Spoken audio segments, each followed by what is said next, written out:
السلام عليكم ورحمة الله. إن الحمد لله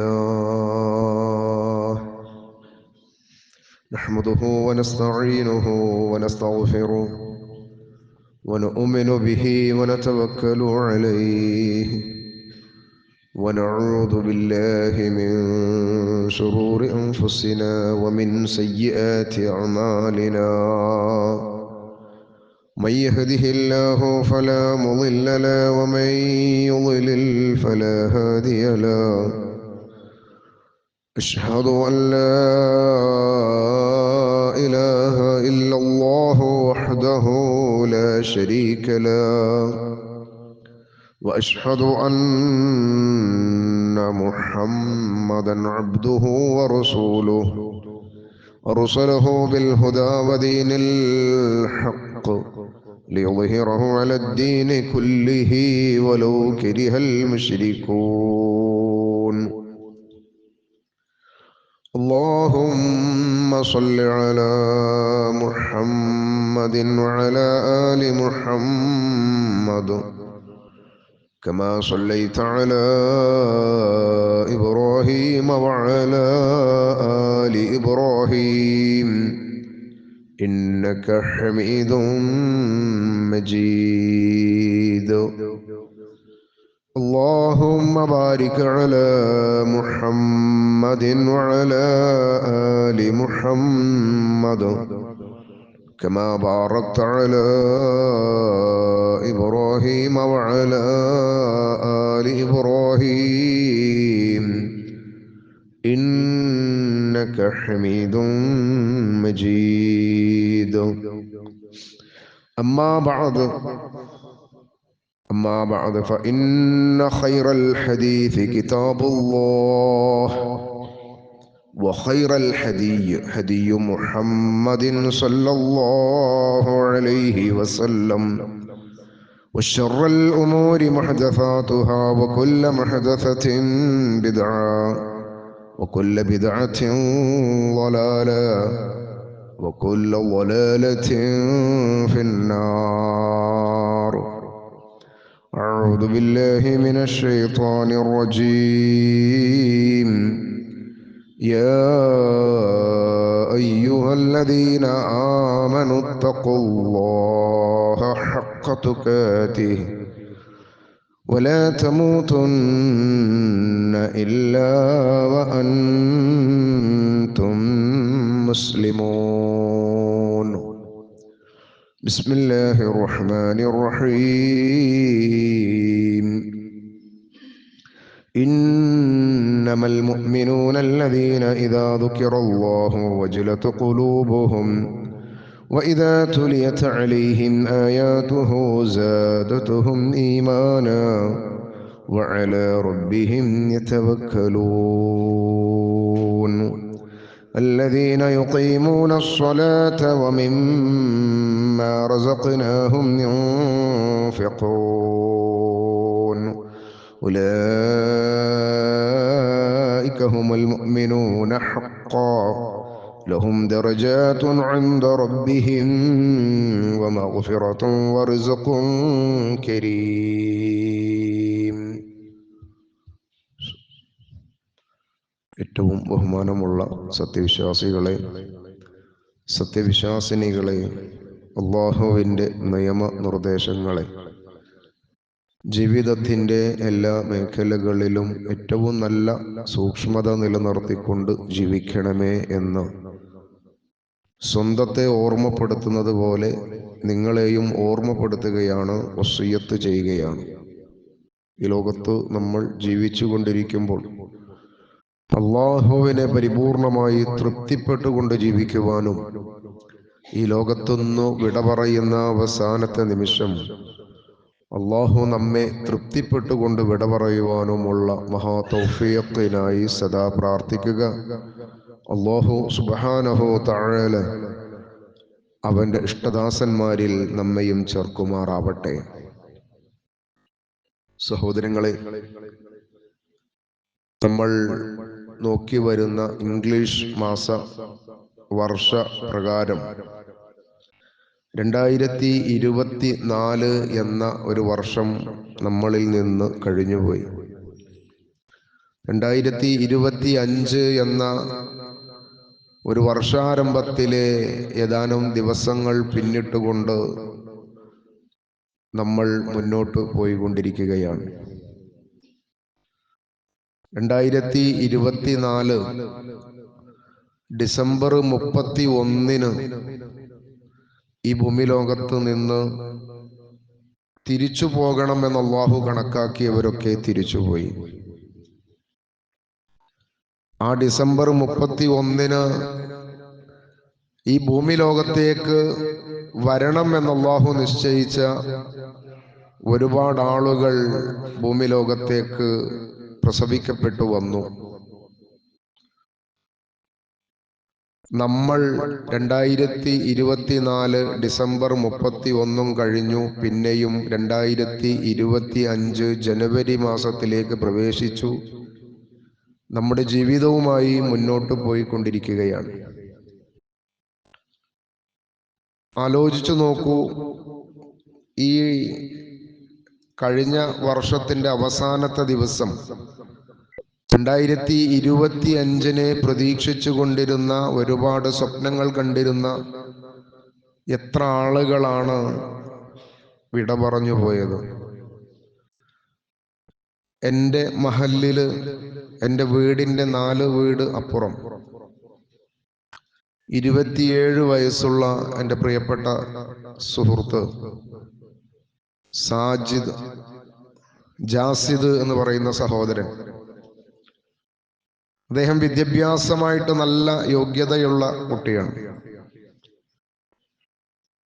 നല്ല ജോലിയുള്ള ആളായിരുന്നു. നാട്ടിലും തുടർന്ന് വിദേശത്തും നല്ല ശമ്പളത്തിൽ ജോലി ചെയ്തിരുന്നു.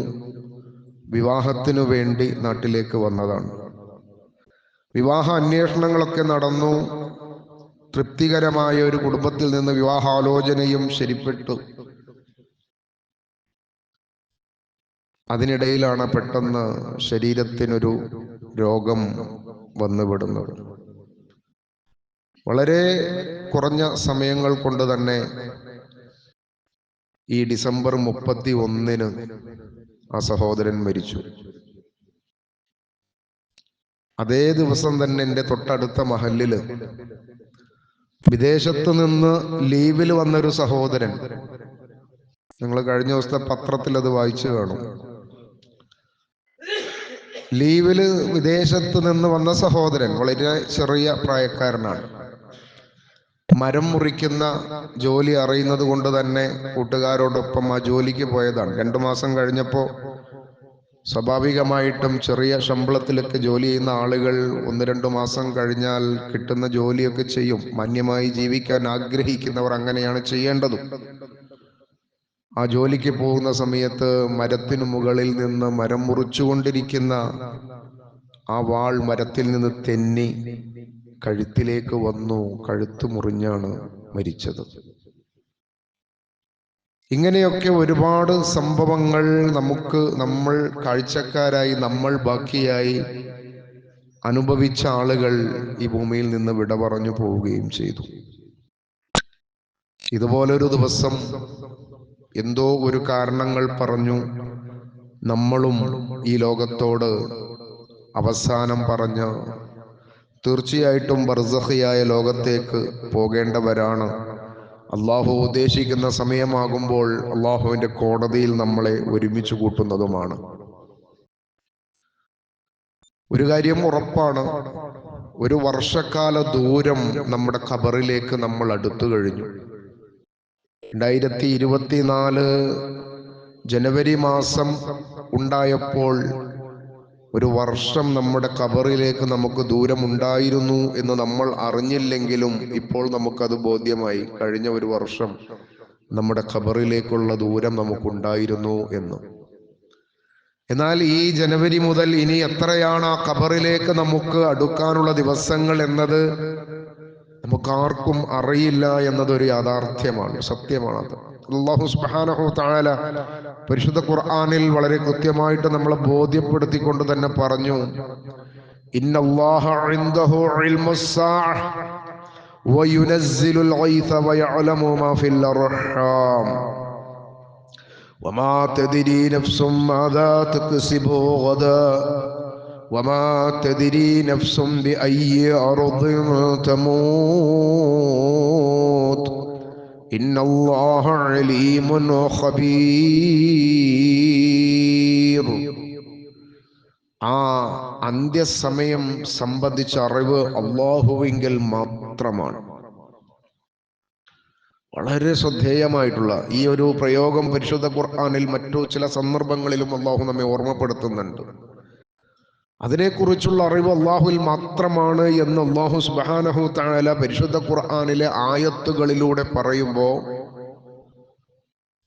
ശാസ്ത്രം അന്വേഷിക്കുന്ന, അതിനെ പഠിക്കുന്ന, ഭൗതികമായി ആലോചിക്കുന്ന, അതിൻ്റെ പഠനങ്ങൾ നടത്തിക്കൊണ്ടിരിക്കുന്ന ആളുകൾ പോലും ഏറ്റവും ലേറ്റസ്റ്റ് ആയിട്ട് നമ്മളോട് പറയുന്നത് തീർച്ചയായിട്ടും ഈ ഭൂമിക്ക് ഒരു അവസാനമുണ്ട് എന്നതാണ്. നശിക്കുക തന്നെ ചെയ്യും, ഭൂമി ഒരിക്കലും ഇതുപോലെ നിലനിൽക്കുകയില്ല, അത് അവസാനിക്കുമെന്ന് ഉറപ്പാണ് ഭൗതിക പഠനം നടത്തിയിട്ടുള്ള ശാസ്ത്രലോകം നമ്മളോട് പറയുന്നത്. അവരും പറയുന്ന ഒരു വർത്തമാനം അത് എപ്പോൾ സംഭവിക്കുമെന്ന് പറയാൻ കഴിയില്ല എന്നതാണ്. കൃത്യമായിട്ട് ഇന്ന സമയത്ത് അത് സംഭവിക്കും എന്ന് പറയാൻ കഴിയില്ല. പക്ഷെ അതിവിദൂരമല്ല. ഖുർആനിലുള്ള കൃത്യമായ വചനമായി അത് എഴുതുകയാണെങ്കിൽ ഒരു ആയത്തായിട്ട് ഇങ്ങോട്ട് നമുക്ക് കാണാൻ പറ്റുന്ന തരത്തിലാണ് ശാസ്ത്രലോകത്തിന്റെ മറുപടി. ഒരു ആയത്ത് തന്നെയാണ് അവർ പറയുന്നത്. ആയത്താണ് എന്ന് അറിഞ്ഞുകൊണ്ടല്ല അവർ പറയുന്നത്. അത്ര കൃത്യമാണ് അവർ പറയുന്നത്. വിദൂരമല്ലാത്ത, വളരെ അടുത്ത ഒരു സന്ദർഭത്തിൽ അത് സംഭവിക്കും. അതൊരു വല്ലാത്ത പ്രയോഗമാണത്. അസ്ഹാബുൽ കഹ്ഫിന്റെ കഥ പരിശുദ്ധ ഖുർആൻ നമുക്ക് പറഞ്ഞു തരുമ്പോ, 300 വർഷം ആ ഗുഹയ്ക്കുള്ളിൽ ഉറങ്ങിക്കിടന്ന ആളുകൾ അവര് എഴുന്നേറ്റപ്പോൾ, ഉണർന്നപ്പോൾ അവര് പരസ്പരം ഒന്ന് ചോദിക്കുക, നമ്മൾ എത്ര ദിവസമാണ് ഈ ഗുഹയ്ക്കകത്ത് ഉണ്ടായത് എന്ന്, ഉറങ്ങിയത് എന്ന്. 300 വർഷം പിന്നിട്ട അവരെല്ലാവരും പറഞ്ഞത് യൗമൻ ഔ ബഅദ യൗം, ഒരു ദിവസം അല്ലെങ്കിൽ അതിന്റെ കുറച്ചു ഭാഗം. അത് ശരിക്കും നമ്മൾ ആലോചിക്കേണ്ടുന്ന ഒന്നാണ്. ആദം നബി അലൈഹിസ്സലാമിന്റെ കാലം മുതൽ മരിച്ചുപോയ ആളുകൾ ഖിയാമത്തിലേക്ക് അടുത്തു വന്നാൽ നമ്മുടെ കാഴ്ചയിൽ ഒരുപാട് വർഷങ്ങൾ കഴിഞ്ഞു പോയിട്ടുണ്ടെങ്കിലും അവർക്കൊക്കെയും പറയാനുള്ളത് ചെറിയ ഒരു സമയത്തെ കുറിച്ചാണ്. അത് തന്നെയാണ് എല്ലാവരും പറയുന്നത്. എല്ലാവരും പറയുന്നത് അങ്ങനെയാണ്. അതുകൊണ്ട് തന്നെ ആ സമയം എപ്പോൾ സംഭവിക്കുമെന്ന് അറിയുന്നവൻ അല്ലാഹു മാത്രമാണ്. അല്ലാഹു നമുക്ക് മഴ വർഷിച്ചു തരുന്നു, മഴ പെയ്യിച്ചു തരുന്നത് അല്ലാഹു ആണ്. ഗർഭാശയങ്ങളിൽ ഉള്ളതെന്തെന്ന് അറിയുന്നവൻ, അത് കൃത്യമായിട്ട് അതറിയുന്നവൻ അല്ലാഹു മാത്രമാണ്. അതിലും ഒരുപാട് പഠനങ്ങൾ ഇപ്പോൾ നടന്നുകൊണ്ടിരിക്കുകയാണ്. ആധുനിക ശാസ്ത്രം ഒരുപാട് ആ വിഷയത്തിൽ മുന്നോട്ട് പോയി. ഒരുപാട് മിഷനുകളുടെ സഹായത്തോടുകൂടി ഗർഭാശയങ്ങളെ കുറിച്ച് പഠനം നടത്തുന്നവർ പോലും പറയുന്നു പരിപൂർണമല്ല, അപൂർണമാണ്. മനുഷ്യന്റെ ശരീരത്തിൽ ഉള്ള അവയവങ്ങളുടെ ഉള്ളറകൾക്കൊന്നും ഈ ടെസ്റ്റിലൂടെയോ ഈ അന്വേഷണത്തിലൂടെയോ മുഴുവനായിട്ട് റിസൾട്ട് തരിക സാധ്യമല്ല എന്നതാണ്. അല്ലാഹു സുബ്ഹാനഹു തആല തുടർന്ന് പറയുന്നത് വളരെ ശ്രദ്ധേയമായ ഒരു കാര്യമാണ്. മനുഷ്യരെ, നിങ്ങൾക്ക് ആർക്കും തന്നെ നിങ്ങൾ നാളെ എന്തൊക്കെ പ്രവർത്തിക്കും എന്നതിനെ കുറിച്ച് പറയാൻ കഴിയില്ല. ആഗ്രഹിക്കാം, സ്വപ്നം കാണാം, നമ്മൾക്ക് അങ്ങനെയൊക്കെ തീരുമാനങ്ങൾ എടുക്കാം. ബിഇദ്നില്ലാഹ്, അല്ലാഹുവിന്റെ അനുവാദമുണ്ടെങ്കിൽ, അല്ലാഹുവിന്റെ സഹായമുണ്ടെങ്കിൽ ഇൻഷാ അല്ലാഹ് എന്നൊക്കെ പറയാം. പക്ഷെ അത് മുഴുവനാക്കുമെന്ന് പറയാൻ പറ്റുന്ന ഒരുത്തനുമില്ല. അതോടൊപ്പം കൂട്ടി പറഞ്ഞത് വമാ തദ്രി നഫ്സും ബിഅയ്യി അർദിൻ തമൂത്, എവിടെ വെച്ച് നിങ്ങളുടെ മരണം സംഭവിക്കും എന്നതിനെ കുറിച്ച് നിങ്ങൾക്ക് ആർക്കും പറയാൻ സാധ്യമല്ല. എത്രയെത്ര സംഭവങ്ങളാണ്. ആശുപത്രിയിൽ നിന്ന് വളരെ സീരിയസ് ആയിക്കൊണ്ട് നിങ്ങൾ അടുത്ത ആശുപത്രിയിലേക്ക് കൊണ്ടുപോയിക്കോളൂ എന്ന് പറയുമ്പോൾ പോകുന്ന വഴിയിൽ പോകുന്ന വാഹനം അപകടത്തിൽപ്പെട്ട് കൊണ്ടുപോകുന്ന ഡ്രൈവർ മരിക്കുന്നു. എത്രയാ നമ്മൾ വായിച്ചത്, എത്രയാ നമ്മൾ കേട്ടത്.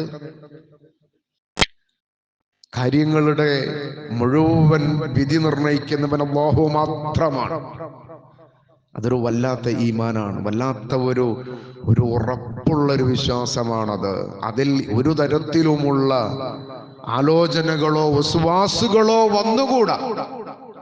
വസ്വാസുകൾ ഉണ്ടാക്കാൻ പറ്റുന്ന ഒരുപാട് സാഹചര്യങ്ങളെ മെനഞ്ഞെടുക്കുന്ന ഒരു കാലഘട്ടത്തിലാണ് നമ്മൾ ജീവിച്ചു കൊണ്ടിരിക്കുന്നത്. അതുകൊണ്ട് തന്നെ വിശ്വാസം, നമ്മുടെ ജീവിതം എത്രയാണോ ഇനി നമുക്ക് ബാക്കിയുള്ളത്, ആ ബാക്കിയുള്ള വിശ്വാസം ജീവിതം ഏറ്റവും ദൃഢമായ, ഏറ്റവും ശ്രദ്ധമായ, ഏറ്റവും കൃത്യതയുള്ള, നമ്മെ സൃഷ്ടിച്ച സൃഷ്ടാവിനെ അറിഞ്ഞുകൊണ്ട് ഞാൻ ജീവിക്കുകയാണ് എന്ന് സാധാരണ നമ്മൾ പറയുന്ന ഒരു വാക്ക് പോലെ ഈ ഒരു വർഷത്തിൽ നമുക്ക് തീരുമാനം ഒന്നുകൂടി പുതുക്കാം. എത്രയാണ് ഇനി എൻ്റെ റബ്ബ് എനിക്ക് തരാന്ന് അറിയില്ല, ഏതായാലും തരുന്ന അത്രയും എൻ്റെ റബ്ബ് എനിക്ക് നൽകിയതാണ്. ആ റബ്ബിനെ കൃത്യമായി അറിഞ്ഞുകൊണ്ട് വിശ്വസിച്ചുകൊണ്ട് റബ്ബിനോട് കൽപ്പിച്ചതുപോലെ ഞാൻ ജീവിക്കുമെന്ന ഒരു ദൃഢമായിട്ടുള്ള ആലോചന സ്വീകരിക്കാൻ നമുക്ക് സമയം വൈകിക്കൂടാ എന്നതാണ് ഓരോ വാർത്തകളും നമ്മളെ ഓർമ്മപ്പെടുത്തിക്കൊണ്ടിരിക്കുന്നത്. അല്ലാഹു സുബ്ഹാനഹു വ തആല പരിശുദ്ധ ഖുർആനിലെ സൂറത്തു അൻഫാലില് അതിലെ ഏതാനും തുടക്കത്തിലുള്ള വചനങ്ങളാണ്, 2, 3, 4 ആയത്തുകളാണ് ഞാൻ നിങ്ങളുടെ ശ്രദ്ധയിൽ ആമുഖമായി ഓതി കേൾപ്പിച്ചത്. നമ്മൾ സാധാരണ പാരായണം ചെയ്യുന്ന, നമുക്കറിയുന്ന, നമ്മുടെ വിശ്വാസത്തെ പാകപ്പെടുത്താൻ പലപ്പോഴും നമുക്ക് ഉപകാരമായിട്ടുള്ള, നിർദ്ദേശമായിട്ടുള്ള ആയത്തുകൾ തന്നെയാണ്. ഈ സമയത്ത് അതൊന്നുകൂടി ഉണർത്തുകയാണ്. അല്ലാഹു സുബ്ഹാനഹു വ തആല 5ഓളം കാര്യങ്ങളാണ് ഈ വിഷയത്തിൽ, ഈ ആയത്തുകളിൽ യഥാർത്ഥ വിശ്വാസിയുടെ ക്വാളിറ്റി ആയിക്കൊണ്ട് നമ്മളെ ഓർമ്മപ്പെടുത്തുന്നത്. ഈ 5 കാര്യം നമ്മളിൽ ഉണ്ടെങ്കിൽ നമ്മൾ യഥാർത്ഥ വിശ്വാസികളാണ്. ഏതെങ്കിലും ഒന്നിൽ കുറവുണ്ടെങ്കിൽ ആ കുറവ് പരിഹരിക്കൽ അനിവാര്യമാണ്. ഒന്നിൽ കുറവ് വന്നുകൊണ്ട് വിശ്വാസിയായിക്കൊണ്ട് മുന്നോട്ട് പോവാൻ സാധിക്കുകയില്ല എന്ന് മനസ്സിലാക്കുകയും എവിടെയാണോ പോരായ്മ ഉള്ളത് ആ പോരായ്മ പരിഹരിച്ചുകൊണ്ട് കൃത്യമായ വിശ്വാസത്തിലേക്ക് പ്രവേശിച്ചുകൊണ്ട് ജീവിക്കണം. ഒന്ന്, അല്ലാഹുവിനെ കുറിച്ച് അല്ലാഹു സുബ്ഹാനഹു തആല പറഞ്ഞത് ഇന്നമൽ മുഅ്മിനൂനല്ലദീന ഇദാ ദുക്കിറല്ലാഹു വജിലത് ഖുലൂബുഹും. അല്ലാഹുവെ കുറിച്ച് ഓർക്കുന്ന സന്ദർഭങ്ങളിലൊക്കെയും റബ്ബിനെ കുറിച്ചുള്ള ചിന്ത അത് മനുഷ്യന്റെ മനസ്സിലെ മുറിയാത്ത, വിട്ടുപോകാത്ത ഒന്നായി മാറണം. റബ്ബിനെ കുറിച്ചുള്ള ആലോചനകൾ, ആ റബ്ബിനെ കുറിച്ചുള്ള ആലോചനകൾ നമ്മുടെ ഹൃദയത്തെ ഭയചകിതമാക്കണം. എനിക്കെന്റെ റബ്ബിന്റെ മുമ്പിൽ ആ കോടതിയിൽ നിൽക്കുവാനുള്ളതാണ്. അവിടെ എന്താണ് എൻ്റെ റബ്ബ് എൻ്റെ തീരുമാനമെടുക്കുക. അല്ലാഹു എൻ്റെ തീരുമാനമെടുക്കുമ്പോൾ സ്വർഗാവകാശിയാകാനുള്ള ക്വാളിറ്റിയിലാണോ ഞാൻ എൻ്റെ ജീവിതത്തെ നയിച്ചു കൊണ്ടിരിക്കുന്നത് എന്നതിനെ കുറിച്ചുള്ള ഒരു ഭയപ്പാട്, അല്ലാഹുവിനെ കുറിച്ചുള്ള ഓർമ്മയിൽ എപ്പോഴും ഹൃദയത്തിനുണ്ടായിരിക്കണം. അതാണ് ഒന്നാമത്തെ ക്വാളിറ്റി ആയിട്ട് അല്ലാഹു പറഞ്ഞത്. അല്ലാഹുവെ കുറിച്ച് ഓർക്കുമ്പോഴൊക്കെയും ഹൃദയത്തിനൊരു ഭയചകിതമായിട്ടുള്ള, അത് ഹൃദയം അറിഞ്ഞുകൊണ്ടുള്ള, നമ്മുടെ മനസ്സിനതിനെ ശരിക്കും സ്വാധീനിച്ചു കൊണ്ടുള്ള ഒന്ന് ആയിരിക്കണം. രണ്ടാമത്തെ ക്വാളിറ്റി ആയിട്ട് അല്ലാഹു സുബ്ഹാനഹു തആല പറഞ്ഞത് അല്ലാഹുവിന്റെ വഇദാ തുലിയത് അലൈഹിം ആയാതുഹു സാദതുഹും ഈമാനാ. അല്ലാഹുവിന്റെ വചനങ്ങളെ ഓതിക്കേട്ടാൽ, പരിശുദ്ധ ഖുർആൻ ഓതിക്കൊണ്ടിരിക്കുമ്പോൾ ഈമാൻ വർദ്ധിക്കണം, നമ്മുടെ വിശ്വാസം ദൃഢമാവണം. അതിനു കൃത്യമായിട്ട് സാധിക്കുന്ന തരത്തിലാണ് അല്ലാഹുവിന്റെ വചനങ്ങൾ. വല്ലാത്ത അത്ഭുതമാണ് ഖുർആനിന്റെ വചനങ്ങൾ. ഓരോ ആയത്തിലും അത്ഭുതങ്ങൾ നമുക്ക് കണ്ടുകൊണ്ടേയിരിക്കാൻ പറ്റുന്ന നിത്യ നൂതനമായ മഹാത്ഭുതങ്ങൾ സൃഷ്ടിച്ചു കൊണ്ടിരിക്കുന്ന ഒരു ഗ്രന്ഥമേ ലോകത്തുള്ളത് പരിശുദ്ധ ഖുർആൻ മാത്രമാണ്. അതുകൊണ്ട് തന്നെ അല്ലാഹുവിന്റെ ആയാത്തുകൾ പരിശുദ്ധ ഖുർആൻ നമ്മൾ എടുത്ത് ഓതിക്കൊണ്ടിരിക്കുമ്പോൾ നമ്മുടെ ഹൃദയത്തിനത് ഈമാൻ വർദ്ധിപ്പിക്കണമെന്ന് പറയുമ്പോൾ തീർച്ചയായിട്ടും നമുക്കറിയാം, കേവലം പരിശുദ്ധ ഖുർആനിന്റെ ഒരു വായന കൊണ്ടത് സാധിക്കുകയില്ല. എന്താണ് ഞാൻ ഈ ഓതിക്കൊണ്ടിരിക്കുന്ന ആയത്ത് എന്നതിന്റെ അതിന്റെ പൊരുളറിഞ്ഞുകൊണ്ട്, മർമ്മമറിഞ്ഞുകൊണ്ട് ആയത്തുകൾ ഓതണമെങ്കിൽ ആയത്തിന്റെ അർത്ഥം അറിഞ്ഞുകൊണ്ട് ഓതുക എന്നത് അതിന്റെ ഒരു നിർബന്ധ ബാധ്യതയായിട്ട് വരും. അതല്ലാതെ ഖുർആന്റെ ആയത്തുകൾ ഓതിയത് കൊണ്ട് മാത്രം ഹൃദയത്തിന് ഒരിക്കലും ഈമാൻ വർദ്ധിക്കുകയില്ല. കാരണം അതൊരു കേവല വായനയായിട്ടേ പോവുള്ളൂ. എന്താണ് എൻ്റെ റബ്ബ് പറയുന്നത്? ആ പറയുന്നതിൽ ഒരുപാട് അത്ഭുതങ്ങളുണ്ട് സഹോദരങ്ങളെ, സഹോദരിമാരെ. അതുകൊണ്ട് ഓതുന്ന സമയമൊക്കെയും ആയത്തുകളുടെ എന്താണ് എൻ്റെ റബ്ബ് ഇതിലൂടെ നിർദ്ദേശിച്ചത് എന്ന് അറിഞ്ഞുകൊണ്ടുള്ള പാരായണം, അതാണ് യഥാർത്ഥത്തിലുള്ള വിശ്വാസിയുടെ ഹൃദയത്തിന് ഈമാൻ വർദ്ധിക്കുന്നത് എന്ന് പറയുന്നത്. അതാണ് രണ്ടാമത്തെ ക്വാളിറ്റി. മൂന്നാമത്തെ ക്വാളിറ്റി പറഞ്ഞത് വഅലാ റബ്ബിഹിം യതവക്കലൂൻ. എന്തെന്തോ പ്രയാസങ്ങളുണ്ടെങ്കിലും പ്രതിസന്ധികളുണ്ടെങ്കിലും എൻ്റെ റബ്ബ് എനിക്കതിന് മതിയായവനാണ്. എൻ്റെ റബ്ബ് എനിക്ക് മതിയായവനാണ്. ഞാൻ എൻ്റെ റബ്ബിലാണ് എൻ്റെ കാര്യങ്ങളൊക്കെയും സമർപ്പിക്കുന്നത്. തവക്കുൽ അല്ലാഹുവിലേക്ക് മാത്രമായിരിക്കണം. 3 കാര്യങ്ങൾ പറഞ്ഞു. അടുത്ത ആയത്തിൽ 2 കാര്യങ്ങൾ കൂടി പറയാണ്. തൊട്ടടുത്തുകൂടി പറയാണ്, അല്ലദീന യുഖീമൂനസ്സലാത്ത. ആ ആളുകൾ, ആ യഥാർത്ഥ വിശ്വാസികൾ അവരുടെ നമസ്കാരത്തിൽ വളരെ സൂക്ഷ്മതയോടുകൂടി കാര്യങ്ങൾ നിർവഹിക്കുന്നവരാണ്. നമസ്കാരത്തിൽ ഒരു അലങ്കോലവും സംഭവിക്കുകയില്ല. വഖത്ത് നമസ്കാരത്തിന്റെ സമയത്ത് നമ്മൾക്ക് നമസ്കരിക്കാൻ പറ്റാത്തൊരു സാഹചര്യമാണെങ്കിൽ ആ നമസ്കാരത്തിന് അനുകൂലമാകുന്ന സമയം വരെ റബ്ബേ എൻ്റെ നമസ്കാരം എനിക്ക് നിർവഹിക്കാൻ സാധിച്ചിട്ടില്ലല്ലോ എന്ന ഒരു വിഷമം കൃത്യമായിട്ട് ഹൃദയത്തിന് ബോധ്യപ്പെടുത്തണം, ബോധ്യമുണ്ടായിരിക്കണം. അടുത്ത വഖത്തിന്റെ സമയം വന്നപ്പോൾ അല്ല ഞാൻ അതിന്റെ മുമ്പുള്ള വഖത്ത് നിസ്കരിച്ചിട്ടില്ലല്ലോ എന്ന് ഓർമ്മ വരുന്നതല്ല. ഒരൊകത്ത് നമസ്കാരം നമ്മുടെ യാത്രയിലോ മറ്റെന്തെങ്കിലും ഒരു പ്രയാസം കൊണ്ട് നമുക്ക് അതിന്റെ വഖത്തിൽ നിർവഹിക്കാൻ സാധിക്കാത്ത സമയം ഇങ്ങനെ മുന്നോട്ട് പോകുമ്പോഴൊക്കെയും റബ്ബേ ഞാൻ എൻ്റെ ഒരു നമസ്കാരത്തെ ബാക്കിയാക്കിക്കൊണ്ടാണ് നിൽക്കുന്നത്. ചില പണ്ഡിതന്മാർ ആ ഒരു ചിന്തക്ക് വലിയ പ്രതിഫലം അല്ലാഹു തരും എന്നാ പറയുന്നത്. കാരണം അത് റബ്ബിനോടുള്ളൊരു ബന്ധമാണ്. അത് ഈമാന് വല്ലാതെ ദൃഢത നൽകുന്ന, എൻ്റെ നമസ്കാരം റബ്ബേ ഇത്രയും സമയം കഴിഞ്ഞു, ഇനി എപ്പോഴാണ് എനിക്ക് ആ നമസ്കാരം നിർവഹിക്കാനുള്ള സാഹചര്യം അനുകൂലമായി കിട്ടുന്നത്? അവിടെയാണ് നമുക്ക് വെള്ളം കിട്ടാത്തത് കൊണ്ടാണോ നമസ്കാരം നിർവഹിക്കാൻ പറ്റാത്തത്? സുബ്ഹാനല്ലാഹ്. അല്ലാഹു പറഞ്ഞു, നിങ്ങൾ മണ്ണിലേക്ക് നിങ്ങൾ തയമമായിട്ട് ആ സമയത്ത് ചെയ്യുക. എത്ര എളുപ്പമായിട്ടാ! ഒരൊറ്റ അടി ഇങ്ങനെ ആ മണ്ണിനെ പ്രതീക്ഷിച്ചു കൊണ്ടടിച്ചാൽ മതി. 2 കൈകൾ കൊണ്ട് ഞാൻ ഒളോവിന് പകരമുള്ള തയമം ചെയ്യുന്നു എന്ന നെയ്യത്തോട് കൂടിയിട്ട് എവിടെയാണോ സാഹചര്യം അനുവദിക്കപ്പെടുന്നത് അതിനിപ്പോ ഒരു അരിപ്പെടുത്തോടുന്ന് കുറച്ച് മണ്ണൊക്കെ തരിച്ച്, ചെറിയ മണ്ണെന്നെ ഒന്നുമില്ല കേട്ടോ. അങ്ങനെ ഇനിയിപ്പോ ഒരാളത് ജീവിതത്തിൽ ഒരു ചെറിയ ഇതായിട്ട് കൊണ്ടുനടക്കുന്നുണ്ടെങ്കിൽ വിരോധമൊന്നുമില്ല. വാഹനത്തിലൊക്കെ ഒരല്പം നല്ല ശുദ്ധമായ മണ്ണ് കൊണ്ടുനടക്കുന്നുണ്ടെങ്കിൽ തെറ്റൊന്നുമല്ല.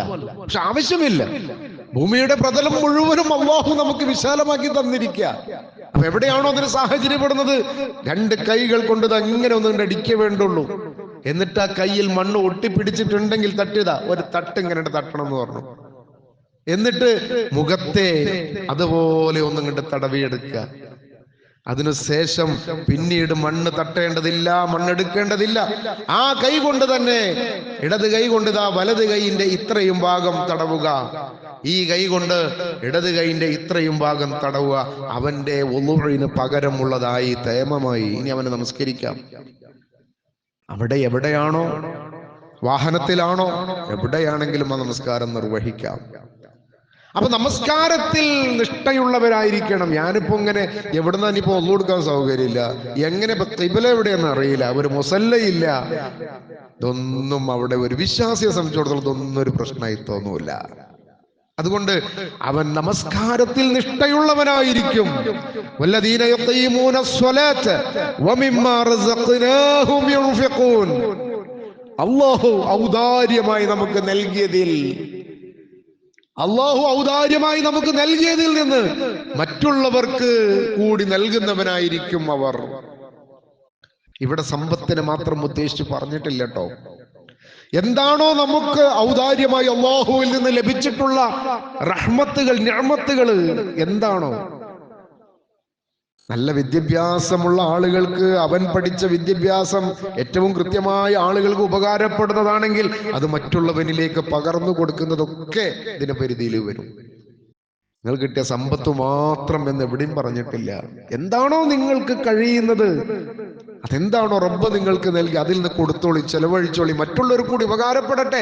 പിടിച്ചു വെക്കല്ല, ഇതെന്റത് മാത്രമാണെന്ന് വിചാരിക്കല്ലേ.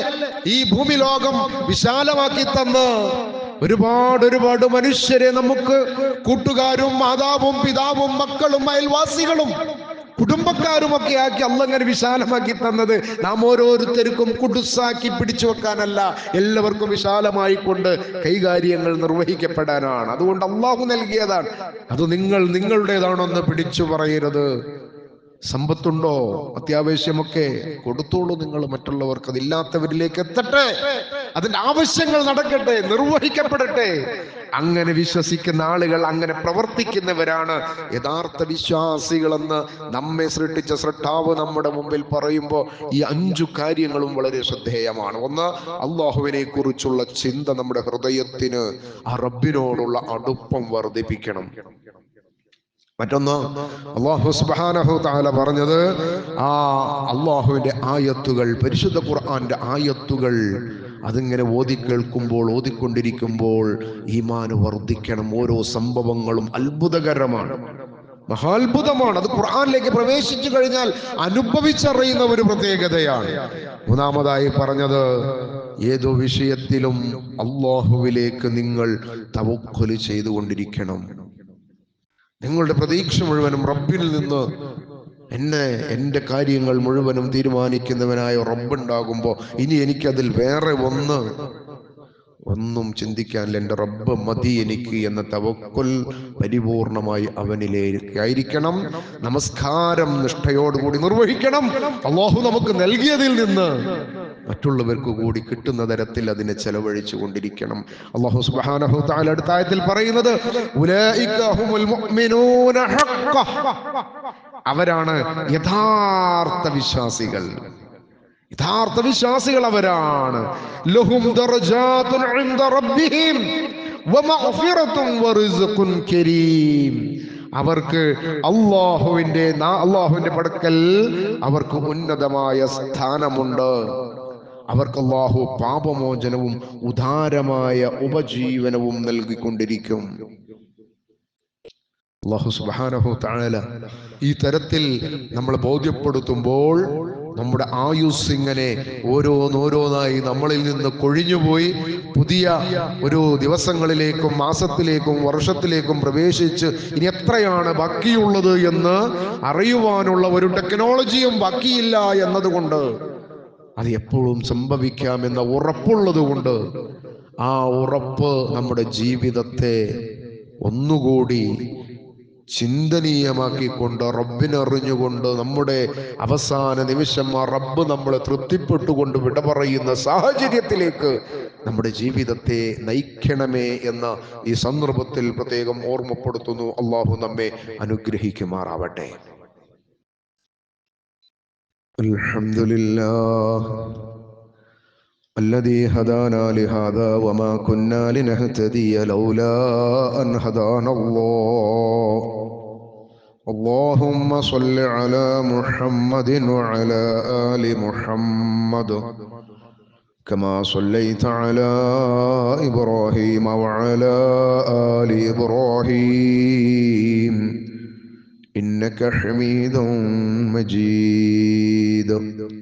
أما بعد فاتقوا الله عباد الله. സഹോദരങ്ങളെ, സഹോദരിമാരെ, അള്ളാഹുവിനെ സൂക്ഷിക്കണേ എന്ന് ഒരിക്കൽ കൂടി ഓർമ്മപ്പെടുത്തുകയാണ്. നമ്മൾ ഈ ജീവിച്ചു കൊണ്ടിരിക്കുന്ന ഈ ഒരു കാലയളവിൽ വളരെ അനുകൂലമാണ് നമ്മുടെ ജീവിതത്തിൻ്റെ എല്ലാ മേഖലകളും. വളരെ അനുകൂലമാണ്. കാലാവസ്ഥ നമുക്ക് വളരെ അനുകൂലമാണ്. നമ്മുടെ ഉപജീവന മാർഗം വളരെ അനുകൂലമാണ്. ബുദ്ധിപരമായി നല്ല സാഹചര്യമാണ്. ആലോചിക്കുവാനും മനസ്സിലാക്കുവാനും കണ്ടെത്തുവാനും ഒക്കെയുള്ള മാനസികമായിട്ടുള്ള ഒരുപാട് നല്ല കാലാവസ്ഥയാണ്. പ്രതിസന്ധികൾ പിടിമുറുക്കുമ്പോഴാണ് നമുക്ക് പലതിൽ നിന്നും മാറിപ്പോവേണ്ടി വരിക. നമ്മൾ കേട്ടുകൊണ്ടിരിക്കുന്ന അറിഞ്ഞുകൊണ്ടിരിക്കുന്ന സാഹചര്യങ്ങളൊക്കെയും ഇൻഷാ അള്ളാഹ് നമുക്ക് കൂടുതൽ അനുകൂലമാകുന്നതിലേക്കാണ് നമ്മുടെ ഈ രാജ്യത്തിന്റെ തന്നെ പോക്ക് എന്ന് മനസ്സിലായിക്കൊണ്ടിരിക്കുക. ഒരു സമയത്ത് നമ്മൾ അന്വേഷിച്ചിരുന്ന, നമ്മൾ ചിന്തിച്ചിരുന്ന വലിയ ഒരു വിപത്ത്, അതിന്റെ ഒരു ചെറിയ ഭാഗം ഇങ്ങനെ മാറിക്കൊണ്ടിരിക്കുകയാണ്. മാറ്റങ്ങൾ ഉണ്ടാകും. ഈ രാജ്യം ഒരു സമാധാനത്തിന്റെ അന്തരീക്ഷത്തിലേക്ക് തിരിച്ചു വരണമെന്ന് ഈ രാജ്യത്തിന്റെ പ്രധാനപ്പെട്ട രാഷ്ട്രീയ കേന്ദ്രങ്ങളിലൊക്കെയും സജീവമായ ചർച്ച നടക്കുകയാണ്. ഒരു സമാധാനത്തിന്റെ നാടായി തന്നെ ഇന്ത്യ രാജ്യം നിലനിൽക്കണം. അത് അക്രമികളുടെ കൈകളിലേക്ക് ഇട്ടുകൊടുക്കരുത് എന്ന് വളരെ ശക്തമായിട്ടുള്ള തീരുമാനം പല കോണുകളിൽ നിന്നും തിരിച്ചറിവ് കൊണ്ട് ഈ രാജ്യത്തെ ഒരു പതിറ്റാണ്ട് കാലം കയ്യിൽ പിടിച്ചിട്ട് ആ പിടിച്ചവർ മാത്രം സമ്പന്നരാവുകയും രാജ്യത്തിന്റെ മക്കൾ പലതരത്തിലും പരാജയപ്പെട്ടുകൊണ്ടിരിക്കുന്ന ഒരു സാഹചര്യം. പാവപ്പെട്ടവരുടെ കാര്യങ്ങൾ അങ്ങേയറ്റം പാവപ്പെട്ട രീതിയിലേക്ക് തന്നെ, ജീവിത മാർഗം തന്നെ വളരെ വില കൂടിയതായിക്കൊണ്ടിരിക്കുന്ന ഒരു സാഹചര്യത്തിലേക്ക് വന്നിട്ടും അവർ പറഞ്ഞതൊക്കെയും പ്രൊപ്പഗണ്ടയായിരുന്നു, വെറും വർത്തമാനമായിരുന്നു എന്ന് തിരിച്ചറിഞ്ഞതിന്റെ പേരിൽ വലിയൊരു മാറ്റത്തിന് നമ്മുടെ ഈ രാജ്യത്തിന് സാഹചര്യം ഒരുങ്ങുന്നുണ്ട്. അല്ലാഹു അത് എളുപ്പമാക്കുമാറാവട്ടെ. ഈ രാജ്യത്തെ സമാധാനത്തിന്റെ ആ അന്തരീക്ഷത്തിലേക്ക് അല്ലാഹു നമുക്ക് എളുപ്പമാക്കി തരുമാറാവട്ടെ.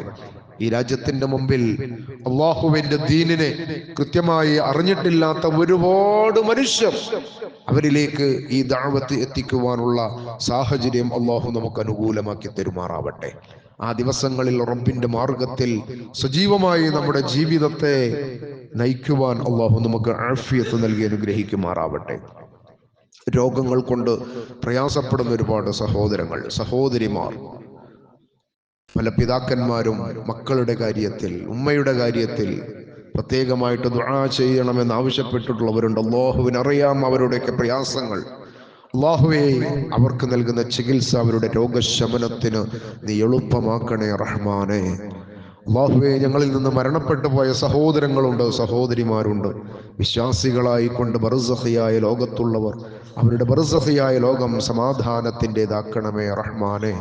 اللهم اغفر للمؤمنين والمؤمنات والمسلمين والمسلمات الأحياء منهم الأموات إنك مجيب الدعوات يا قاضي الحاجات. اللهم ربنا تقبل منا إنك أنت السميع العليم وتب علينا إنك أنت التواب الرحيم. وآخر دعوانا أن الحمد لله رب العالمين.